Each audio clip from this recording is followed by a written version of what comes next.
मित्रों नमस्कार। आशा है कि आप अच्छे होंगे, आपका दिन खुशी से बीते। इसी के साथ हम इस वीडियो का शुभारंभ करते हैं।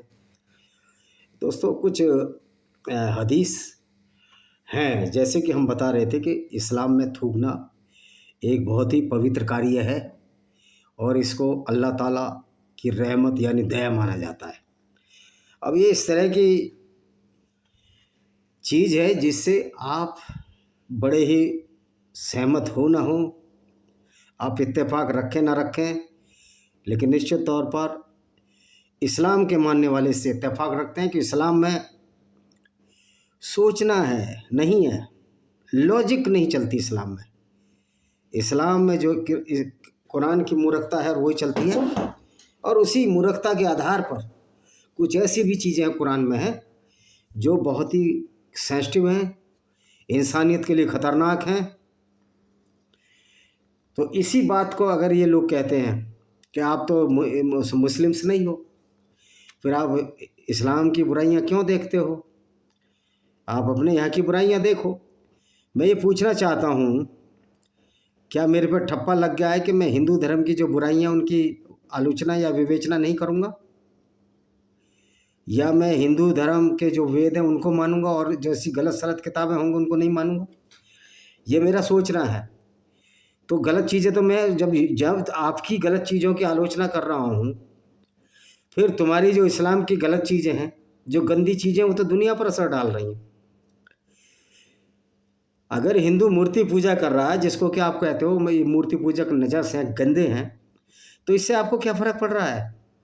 मूर्ति वो पूज रहे हैं, लेकिन वो एक कहावत है कि भैंस ब्याह रही है और बैल की फट रही है। यानी मूर्ति हिंदू पूजता है, मूर्ति ईसाई पूजता है,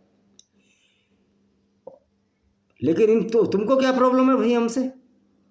भैंस को ब्याने दो ना, जो बच्चा निकलेगा वो तो निकलेगा, वो बैल के डरने से, तुम्हारे डरने से तो रुक नहीं जाएगा। लेकिन तुम्हारा तो इस्लाम कहता है हमें मूर्ति जो पूजा करने ही नहीं देंगे, उनको कत्ल करेंगे।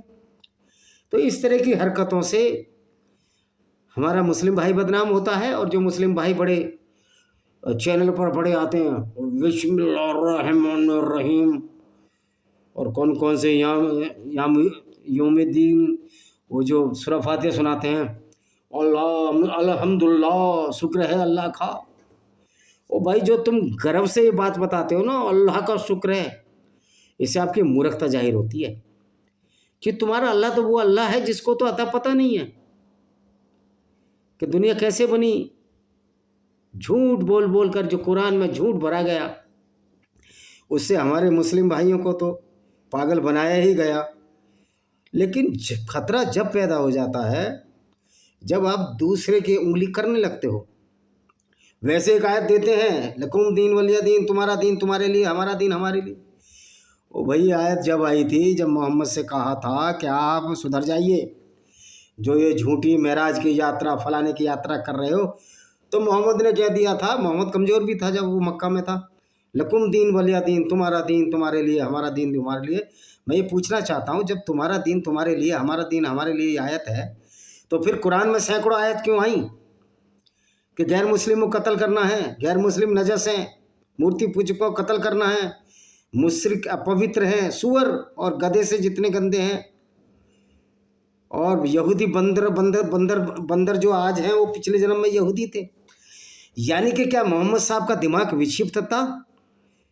उनके दिमाग पर कंट्रोल नहीं था? ये कहेंगे ये तो अल्लाह का पैगाम है, मोहम्मद का पैगाम है ही नहीं। तो अब अगर ये अल्लाह का पैगाम है, तो पहली आयत जो आपकी सूरह फातिहा ही गलत है।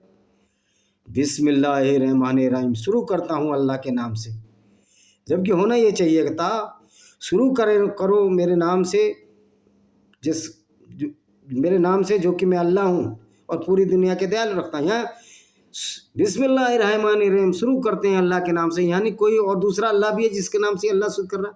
तो आपका ये जो फ्रॉड है, जो फर्स्ट पर्सन होना चाहिए वो सेकंड थर्ड पर्सन हो जाता है, कहीं अल्लाह फर्स्ट पर्सन, कहीं थर्ड पर्सन। ये विचार की विषय है। इससे ही साबित होता है कुरान एक झूठ का पुलिंदा है। कुरान झूठ का पुलिंदा हो उससे हमें कोई मतलब नहीं, आप पूरा झूठ मानो।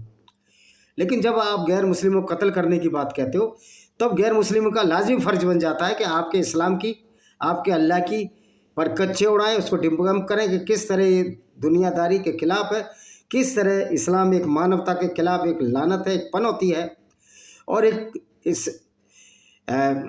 मानवता के लिए एक बहुत बड़ा खतरा है, जिसका हम देख रहे हैं। भारत में भी हम देख रहे हैं कि किस तरह का खतरा ये पैदा हो रहा है। वक्फ बोर्ड, अब ये वक्फ बोर्ड, ये ज़मीन घेरने का धंधा क्या है कि इस्लाम ने कभी किसी को कुछ नहीं दिया।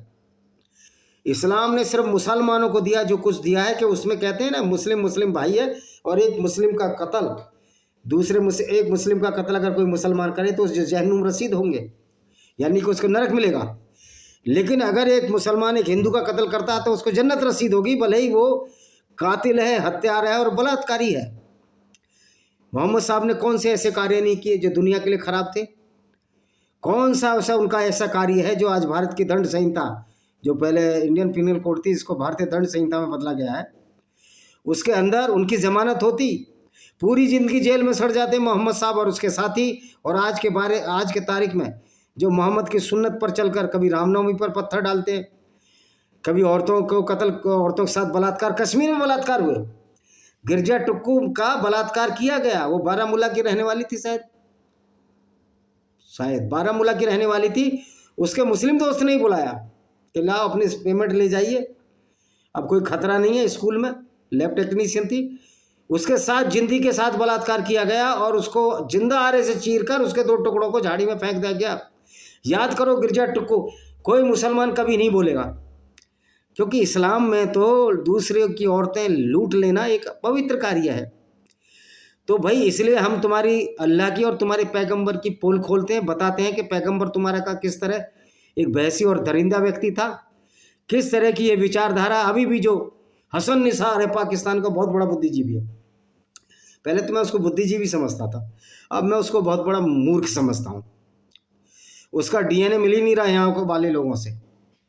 उसका डीएनए में तो उज्बेकिस्तान के, तुर्किस्तान का बता रहा था, तुर्कियों से मिला। वो तुर्कियों से डीएनए मिला तो तू तो पाकिस्तानी मुसलमानों से ज़्यादा भैंसी और दरिंदों का डीएनए है। जो भारत पर, जो पाकिस्तान का हिस्सा, पाकिस्तान अफगानिस्तान में है, जो अफगानिस्तान वाले ये पठान अपने को भले कहे हम मुसलमान थे, हम कभी मारपीट नहीं खाई। रणजीत सिंह ने इनको मुर्गा बना कर रखा, ब्रिटिश एम्पायर ने इनको मुर्गा बना कर रखा, जगह जगह इनको पीटा गया। और जो ओटोमन साम्राज्य कि ख़त्म करने वाले हमारे हिंदू राजपूतों की सेना जो जोधपुर से भेजी थी महाराजा ने हैपा के युद्ध में, वहाँ इनको इस्लामी को मुर्गा बनाया। इस तरह की गुंडागर्दी को, मज़े की बात है, आज भी अगर प्रधानमंत्री जी कहते हैं कि ईद मुबारक हो और ईदी की सौगात देते हैं, तो ये उनके माननीय प्रधानमंत्री जी, आपके दिमाग का खोखलापन है। मुझे आपसे कोई चवन्नी अठन्नी कुछ नहीं लेनी है, क्योंकि आप लोग दे ही क्या सकते हो, और जो भी दे रहे हो हमारे टैक्स के पैसे दे रहे हो। कौन सा हम पर एहसान कर रहे हो? टैक्स तो हिंदू ही ज़्यादा दे रहा है, गैर मुस्लिम ज़्यादा दे रहा है। ईसाई भी आपसे ज़्यादा टैक्स देते हैं। जो केरल के ईसाई हैं वो सरसब्ज लोग हैं, लेकिन ईसाई तो ये नहीं कहते कि मुस्लिम हिंदू काट दिया जाए। यद्यपि उनकी किताब में भी ये लिखा है कि जो गैर ईसाई होगा वो जन्नत में नहीं जाएगा, क्योंकि सारी मूर्खता रिजेंबल करती हैं एक दूसरे से। क्योंकि ये तीनों, मोहम्मद ने यहूदियों की फिर ईसाइयों में आई, ईसाइयों से इस्लाम में आई।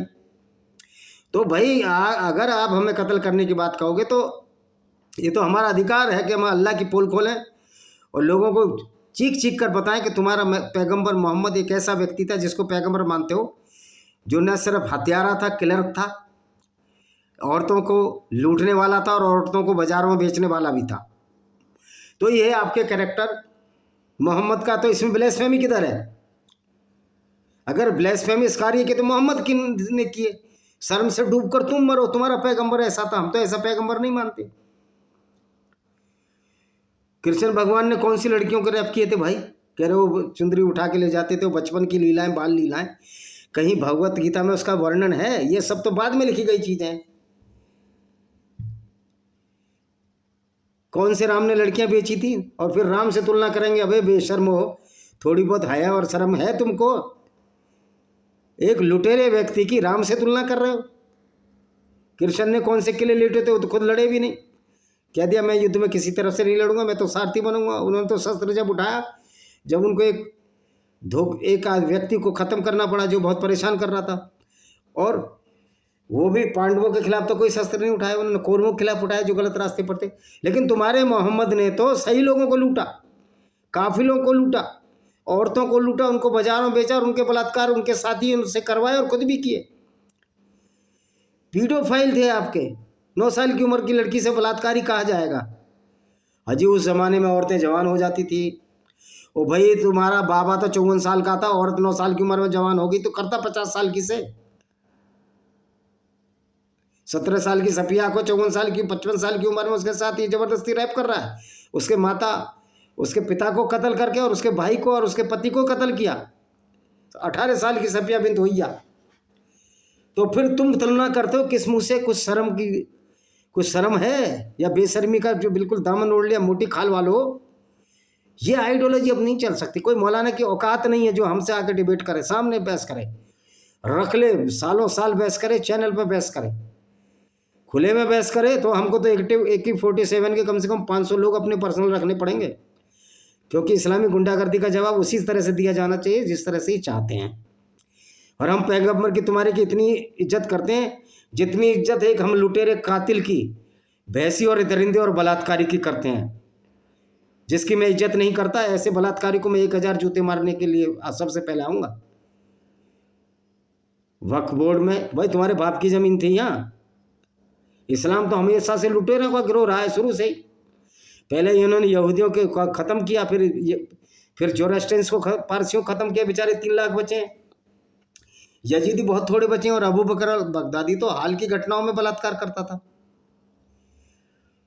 तो भाई तुमको ये नहीं दिखता तो इजराइल तुम्हारे साथ जो कर रहा है ना, तुम्हारे साथ वही सब जो इस्लामिक विचारधारा को कट्टरता से मानते हैं वैसे कार्य करते हैं। तो ऐसे व्यक्तियों के खिलाफ तो इस तरह का ही व्यवहार होना चाहिए, बर्ताव होना चाहिए। सटे साटम समाचारित दुष्ट के साथ दुष्टा का व्यवहार डबल ट्रिपल टाइम से करो, क्योंकि उस दुष्ट की तो जहनियत है, उसकी तो सोच ही इतनी गंदी है, क्योंकि वो मोहम्मद की सोच पर चल रहा है। वो तुम्हारी औरत के साथ लड़की के साथ बलात्कार करने की कोशिश करेगा। तो मेरा कहने का मतलब यही है कि आप इस तरह की हरकतें करते हो इस्लाम की शिक्षा पर ही तो करते हो। तो भाई मुसलमान हो, तुम्हें तो समझना चाहिए तुम क्यों बदनाम हो रहे हो। जो मोहम्मद मर गया मर गया, करके दिखाओ मोहम्मद जैसे कार्य जो मोहम्मद ने किए। सारे के सारे जेल में होंगे, हिंदुस्तान की जेलें कम पड़ जाएंगी। ये इस्लामिक राष्ट्र नहीं है। तो भाई जब तुम उंगली मारोगे दूसरों को तो तुमको डबल आर चुभाई जाएगी। टिट फॉर टैट होना ही चाहिए, सटे साटे में समाचारित। और कर लो बहस। अगर हम झूठ बोलने जाओ सुप्रीम कोर्ट में, FIR थानों में चले जाओ हमारे खिलाफ, हमें कोई चिंता की जरूरत नहीं। हम थाने वाला भी तो बेचारा कोर्ट में भेजेगा, हम कोर्ट में साबित कर देंगे तुम्हारा मोहम्मद एक पेशेवर लुटेरा था, पीडोफाइल था, रैपिस्ट और किलर था। कौन सा ऐसा गुण नहीं था जो भारतीय दंड संहिता के धारा में उसको असंज्ञेय अपराध ना माना जाए। संज्ञेय अपराध और असंज्ञेय अपराध, नॉन कॉन्ग्जेबल और कॉन्ग्जेबल अपराध, नॉन कॉन्ग्जे असंज्ञेय अपराध ना माना जाए इस जमानत हो। औरतों को बेचना, वुमेन ट्रैफिकिंग, ऐसा अपराध है इसमें जमानत ही नहीं है। 6 महीने या 9 महीने मैंने पूरा अपनी एक किताब लिखी है मैंने, panorama of democracy in Indian contest by Vijay Kumar Pal. वो अमेजन फ्लिपकार्ट पर उसको देख लेना। लाल रंग का कवर है इस पर। फिलहाल मेरी टेबल पर नहीं है, उधर रखी है अंदर, मुझे जाना पड़ेगा, मैं देख लेता हूँ। हाँ ये किताब है, देख लीजिए आप इसको।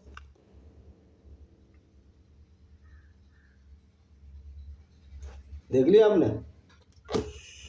तो भाई आज तुम्हारी जो हरकत है, अभी इस्लाम में थूकना कह रहा बड़ा पवित्र कार्य माना जाता है जो इस्लामिक मौलाना आते हैं। अबे जब तुम्हारे यहाँ दूसरों की औरतों के से बलात्कार बुरा कार्य नहीं माना जाता, दूसरों की औरतों को लूट कर उनको बाजारों बेचना बुरा नहीं माना जाता, तो थूकना तो बहुत छोटा सा कार्य है। हालांकि हाइजीनिक दृष्टि से बहुत ही खतरनाक आइडियोलॉजी है। तो तुम किसकी शर्म करोगे? डाके तुम्हारे रसूल साहब रसूलुल्लाह डाके डाले, पैसे वर लूटे, काफिलों को घात लगाकर लूटे। अबू सुफियान का जो काफिला लूटने की कोशिश की थी उसमें तो जंगे बदर हुई थी ना। उहद की लड़ाई भी लूटने गया था मोहम्मद, वहाँ मार खा गया बुरी तरह से, दांत टूट के। ना अल्लाह बचाना है ना अल्लाह अल्ली बचाने आई, क्योंकि अल्लाह है ही नहीं।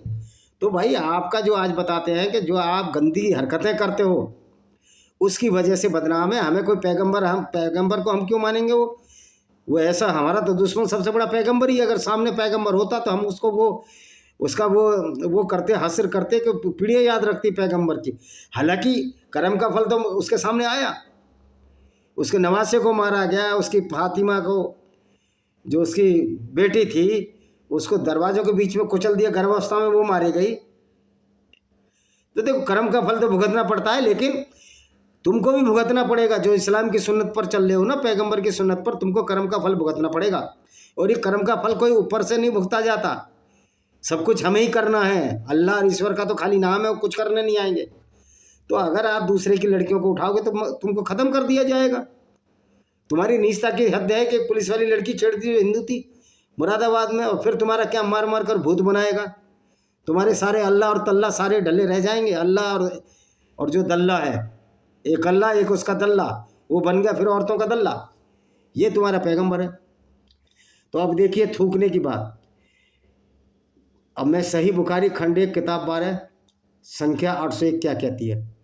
महमूद बिन अरबी ने बयान किया, मुझे अल्लाह के रसूल और उस घूंट पानी की याद है जो उन्होंने हमारे घर में एक बाल्टी में लिया और मुझ पर फेंक दिया, कुल्ली कर ली। पहले यूँ करके बुर्र, ये था इनका मोहम्मद कैरेक्टर वाला।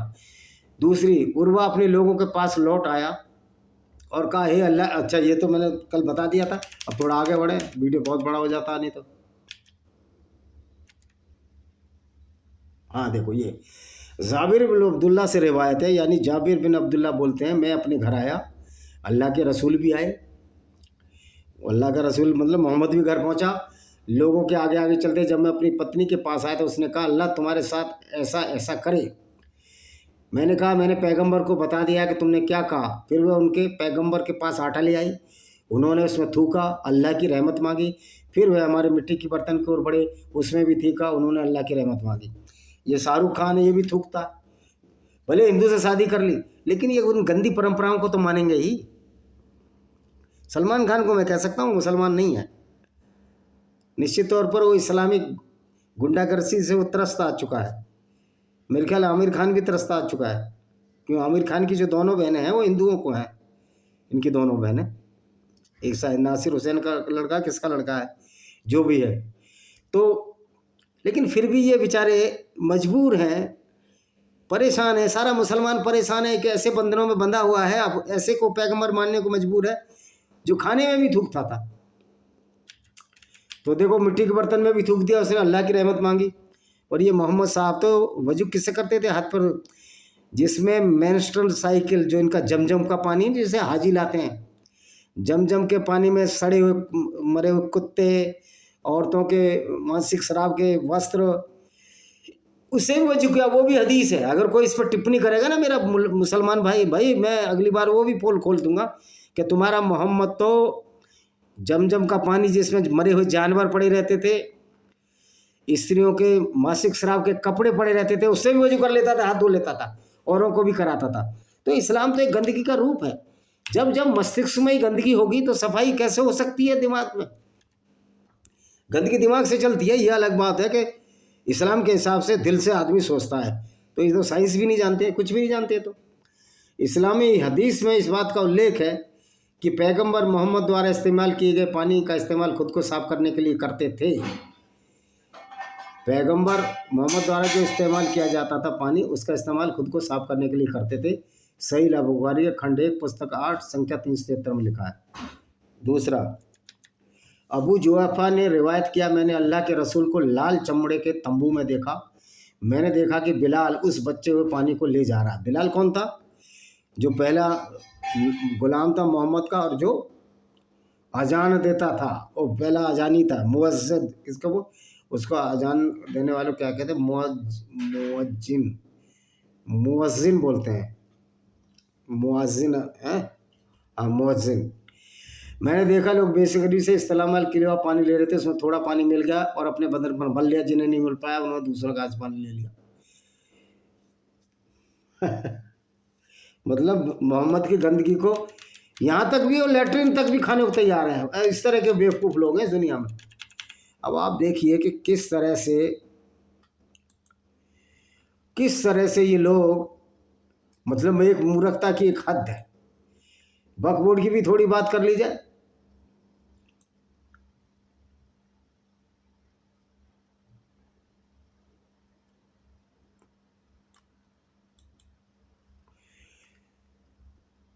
ये वक्फ बोर्ड है, ये एक माफिया है, सबसे बड़ा माफिया है।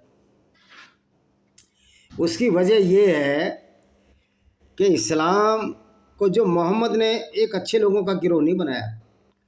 मदीना में जितने भी आवारा थे, सड़कों में घूमने वाले, लड़की छेड़ने वाले, सब मोहम्मद के काफिले में थे। उमर तो सीधा सीधा गालियां देता था, जो इनका दूसरा खलीफा था। और जो दासियां होती थीं, सेक्स स्लेव होती थीं, वो टॉपलेस नंगी रहती थी। ये अपनी औरतों को तो ये बुर्का पहनाते हैं क्योंकि इनके दिमाग में गंदगी भरी हुई है कि दूसरे लोग भी ऐसे होंगे, तो सब ऐसे मोहम्मद जैसे नहीं होते, सब ऐसे कामुक और हत्यारे नहीं होते। और उनको जो दासियां थीं, जो गैर मुस्लिम स्त्रियां होती थी नॉर्मली, उनको ही टॉपलेस रखते थे, नंगा रखते थे। ये स्तन अगर ढक लिए तो उमर के बेटे की जो लौंडी थी, लौंडी तो सारे ही रखते थे, ये बड़े कामुक प्रकृति के लोग थे। उसको डंडे से मारा, ऐसे संटी टहनी से मारा। तो ये मोहम्मद का करैक्टर है। आप समझ सकते हो कि मोहम्मद किस तरह का इंसान था। तो इसी तरह से जो वक्फ बोर्ड है, ये जो वक्फ बोर्ड है, वक्फ बोर्ड उसी गुंडागर्दी का प्रतीक है जिस वक्फ बोर्ड ने पूरी दुनिया को बर्बाद किया। क्योंकि ये लुटेरों का ग्रुप है वक्फ बोर्ड, क्योंकि मोहम्मद खुद, इनके पैगंबर साहबों ने खुद लूट का गिरोह बनाया था। तो महाराष्ट्र में जो 92,247 एकड़ में फैली वक्फ भूमि का 50% हिस्सा अतिक्रमित है। सरकार ने संपत्तियों की जियो मैगी, ये महाराष्ट्र का समाचार है। सदन के दोनों सदनों में वक्फ संशोधन विधेयक पारित होने और उसके बाद भारत के राष्ट्रपति द्वारा इसे कानून में हस्ताक्षरित करने के बाद वक्फ प्रबंधन में अवैधता की सीमा के बारे में चौंकाने वाले आपके खुलासे आए हैं। हिंदुस्तान टाइम्स की एक रिपोर्ट बताती है कि वक्फ में, महाराष्ट्र में वक्फ बोर्ड की 50% से अधिक भूमि, जो 92,247 एकड़ से अधिक पर अतिक्रमण है। रिपोर्ट में कहा गया है कि महाराष्ट्र राज्य वक्फ बोर्ड के आंकड़ों के अनुसार राज्य में वक्फ बोर्ड की लगभग आधी जमीन अतिक्रमण है। कुल 92,247 एकड़ में 23,500 संपत्तियां हैं, 23,556 संपत्तियां हैं कि एक एवरेज 3 एकड़ की जमीन है एक के पास। 23 से 69, 4 एकड़ है करीब करीब, 4 एकड़ से कुछ कम। बोर्ड के अनुसार अतिक्रमण की सीमा मराठवाड़ा में 60% है, जहां वक्फ संपत्तियों की संख्या सबसे अधिक है। 97,133 एकड़ में से 15,877 संपत्तियां हैं। महाराष्ट्र सरकार ने इन भूमि पार्सल की जियो मैपिंग GIS के लिए एक निविदा जारी की है, जिससे उन्हें उम्मीद है कि वक्फ संशोधन अधिनियम 2025 में उन्हें इन संपत्तियों को बेहतर ढंग से प्रबंधित करने में मदद करेगा। वर्ल्ड वक्फ बोर्ड के तहत 1088 कानूनी मामलों में अतिक्रमण हटाने के लिए केवल 21 आदेश पारित किए गए। इसमें वक्फ बोर्ड के कामकाज में पारदर्शिता की कमी को, तो वक्फ बोर्ड क्या है? वक्फ बोर्ड तो गुंडों का बोर्ड है। अब ऐसे केरल के जो श्री नारायण धर्म परिपालन पार्टी के महासचिव वल्लपनी नटेशन ने यह कहकर केरल की राजनीति में हलचल मना दी कि मुस्लिम बहुल मल्लपुरम बिल्कुल अलग देश है। एक सम्मेलन में बोलते हुए नटेशन ने कहा, मुझे नहीं लगता आप मलपुरम में ताज़ी हवा में सांस लेकर रह सकते हैं। मुझे नहीं लगता आप स्वतंत्र राय देकर भी रह सकते हैं। मल्लपुरम एक अलग देश है, ये अलग अलग लोगों का राज्य है। मलपुरम में लगभग 70% मुस्लिम है और 27% हिंदू आबादी है। नटेशन की टिप्पणी पर राज्य के अन्य राजनीतिक दलों ने तीखी प्रतिक्रिया। इंडियन मुस्लिम लीग की तो चिंता ही नहीं करनी, असुद्दीन ओवैसी तो वही बोलेगा, क्योंकि असुद्दीन ओवैसी भी उसी विचारधारा को मानता है जो गुंडागर्दी है, जो मानवता के खिलाफ जो कलंक है, जिसको हम इस्लाम कहते हैं, उसी विचारधारा। तो इनकी गीदड़ धमकियों से डरने की जरूरत नहीं। मोहम्मद भी ऐसी धमकियां देते थे। मोहम्मद का अल्लाह बार बार पर धमकी देता, मैं नाराज हो जाऊंगा, नाराज हो जाएगा तो क्या उखाड़ लेगा, तू तो है ही नहीं इस दुनिया में, तुझे तो पता ही नहीं कि ज़मीन कैसे बनी है, तू क्या उखाड़ लेगा। ऐसे 1 लाख अल्लाह भी नाराज हो जाए तो क्या कर लेंगे।